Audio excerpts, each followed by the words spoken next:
पृथ्वी की जो सबसे पवित्र भूमि है, श्री राम जन्मभूमि, वहां पर हम इस समय मौजूद हैं। और यहाँ पर श्री राम जन्मभूमि मंदिर का जो निर्माण चल रहा है, उसके बारे में आपके मन में बहुत जिज्ञासा होगी, बहुत सारे प्रश्न होंगे।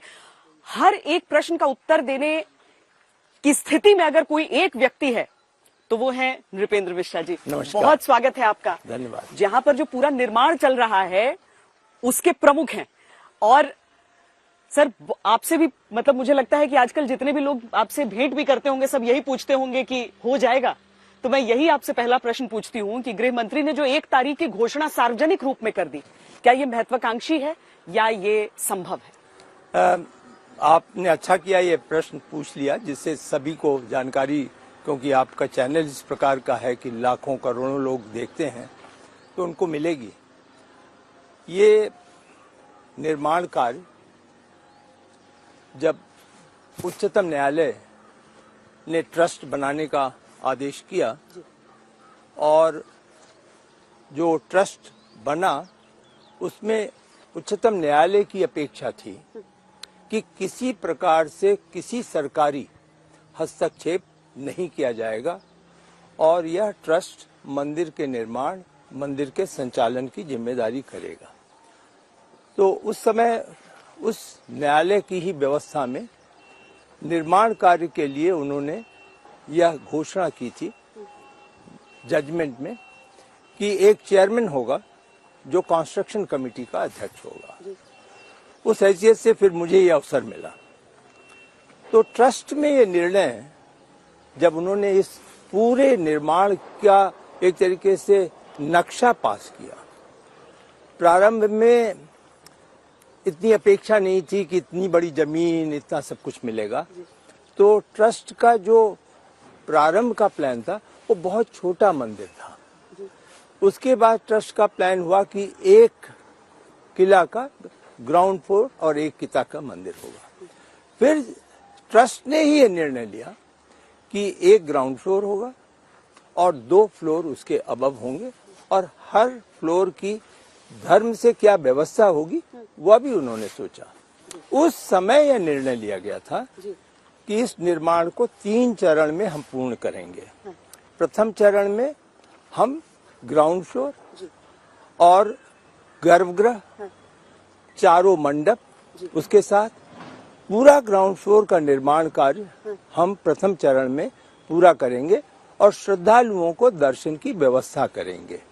यह तिथि रखी गई थी जो उन्होंने हमें आदेश किया कि इसे 30 दिसंबर या 31 दिसंबर 2023 को आप पूर्ण करेंगे। उसके अनुसार वर्तमान में कार्य चल रहा है। आपने बड़ा अच्छा शब्द इस्तेमाल किया, यद्यपि महत्वाकांक्षी है लेकिन अव्यवहारिक नहीं है। और आप जब देखेंगी अभी निर्माण की प्रगति तो आपको भी थोड़ी संतुष्टि मिलेगी कि शायद हम उस स्थान तक पहुंच सके। हम इस समय ग्राउंड फ्लोर पर खड़े हैं। जी जी, जी। अगर आप हमें प्रांगण भी, परिसर भी समझा पाए थोड़ा सा। जी जी। देखिए, वर्तमान में आप पूर्वी द्वार पर हैं। ये जी जी। और जो श्रद्धालु आएगा वो पूर्वी द्वार से ही आएगा। केवल यही मार्ग है जहां से कि श्रद्धालु आएगा और भगवान के दर्शन करेगा। तो सबसे पहले तो यह है कि ये हमारा प्रमुख द्वार है और यहाँ पे भविष्य में आकर के 2 मूर्तियों की स्थापना होगी जो कि एक तरफ महावीर जी, हनुमान जी होंगे और दूसरी तरफ गरुण जी होंगे। और उन दोनों के आगे जो एक शुभ माना जाता है, 2 एक तरीके से गणेश जी का प्रतिनिधित्व कर रहे हुए 2 हाथियों की मूर्ति होगी। इसके बाद ये निर्माण होगा। लेकिन आप यूं थोड़ा सा समझ लें कि इससे आगे जो अभी दिख रहा है, अगर थोड़ा सा आपका कैमरा दिखा सके, तो ये निर्माण परकोटा का है। परकोटा का मतलब होता है कि वह आउटर बाउंड्री है जो मंदिर में उपलब्ध होगी, जहां की श्रद्धालु परिक्रमा कर सकेंगे। अच्छा। तो ये परिक्रमा के लिए है। परकोटा का पूरा क्षेत्रफल 8.8 एकड़ का है, जिसमें सब कुछ निहित है। लेकिन एकमात्र यदि आप मंदिर को लें जहां हम खड़े हैं और जहां आप पहुंचेंगे तो ये लगभग 2.8 एकड़ में ये कार्य हो रहा है। सर, ये रिटेंशन वॉल वाली जो चीज बीच में आ गई थी, क्या ये किसी विघ्न के कारण की, मतलब पानी को रोकने के लिए, क्या इसका पूरा कारण था? ये हमारे इंजीनियरिंग कंस्ट्रक्शन का एक तरीके से बहुत स्ट्रॉन्ग रिकमेंडेशन थी कि इसमें चूंकि सॉइल जिसकी हम चर्चा करेंगे या आप अनुमति देंगी तो मैं यही बता सकूंगा। इसकी जब सॉइल टेस्ट हुई तो सॉइल टेस्ट में ये आया रिकमेंडेशन की ये पूरा का पूरा करीब 500,000 वर्ष से बना कोई निर्माण कार्य टूटा फिर निर्माण कार्य बना, तो यहाँ रबल बहुत था। अच्छा। दूसरी बात ये थी बुरबरी, जिसको आप एक तरीके से सामान्य भाषा में, और सरयू नदी भी नजदीक थी, इसलिए हमारे जो आईआईटी के लोग थे जिनकी सहायता हमने बहुत सक्रिय रूप से प्राप्त की, IIT Delhi, IIT Chennai, IIT Kanpur, अच्छा, सबका योगदान, आईआईटी सूरत और सेंट्रल बिल्डिंग रिसर्च इंस्टीट्यूट, उन सब ने कहा कि सॉइल को दो तरीके से ट्रीटमेंट करना होगा।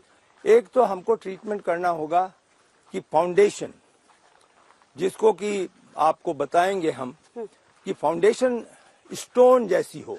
अच्छा। रबल की बजाय स्टोन। उसके लिए क्या आवश्यक था? पूरा इस 2.5 मीटर का सॉइल खोद करके 15 मीटर नीचे जाके उसको बाहर कर दिया जाए। अच्छा। तो वो बाहर किया गया और नए किस्म का सॉइल यहाँ ला करके भरा गया।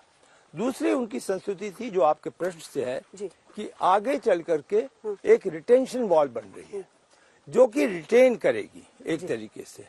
इसलिए भी ये आवश्यक थी कि इसका जो वेस्टर्न सेक्टर है वो एकाएक बहुत नीचे डिप करता है, तो इसलिए भी हमको रिटेंशन वॉल करना था। तो एक आप यूं मान करके चलें कि परकोटा और रिटेंशन वॉल का कंस्ट्रक्शन इस मंदिर का एक अभिन्न अंग है। सर, अंदर की तरफ जी जी जी बिल्कुल। क्या ये सही है कि 1000 वर्ष तक के लिए इस मंदिर का निर्माण किया गया, यानी 1000 वर्ष तक कुछ नहीं होगा मंदिर को? ये लक्ष्य हमें दिया गया था जी। निश्चित कि आफ्टर ऑल आप भी जानती हैं कि हमारे जो एंशिएंट टेम्पल्स हैं नॉर्थ साउथ सभी जगह, ईस्ट वेस्ट, बिल्कुल, तो उनका जीवन काल 800 से 1000 है।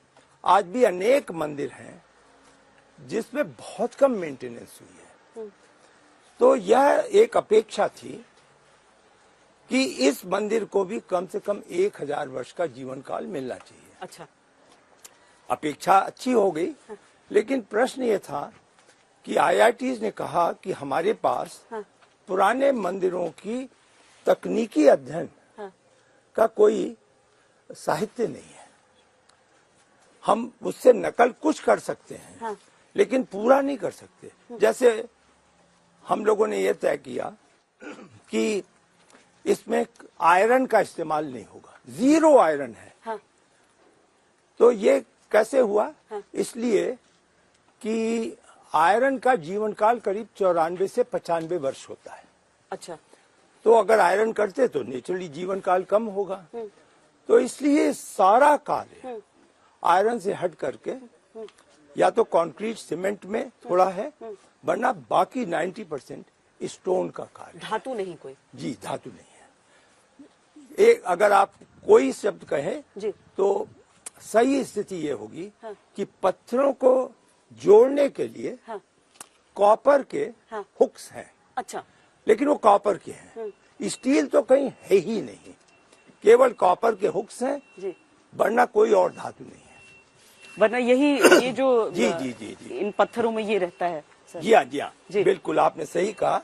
ये जो है वो फिक्स हो जाते हैं एक दूसरे के बीच में, और फिर जहाँ कहीं भी इसमें कॉपर के हुक लगाने की आवश्यकता होती है वो हुक लगा दिया जाता है। आपको हम समझने के लिए ये बताएंगे, आप जहाँ खड़ी हैं ये प्लिंथ के ऊपर खड़ी हैं।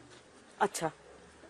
मतलब ये है कि इसके नीचे सबसे नीचे 15 मीटर की फाउंडेशन है, 15 मीटर मीटर। जी, यानी 3 किता मकान के बराबर उसकी फाउंडेशन है, जो कि एक तरीके से स्टोन स्ट्रक्चर है।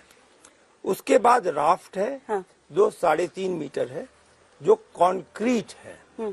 और उसके बाद प्लिंथ है, जो ग्रेनाइट है, अच्छा। जो 3 मीटर है।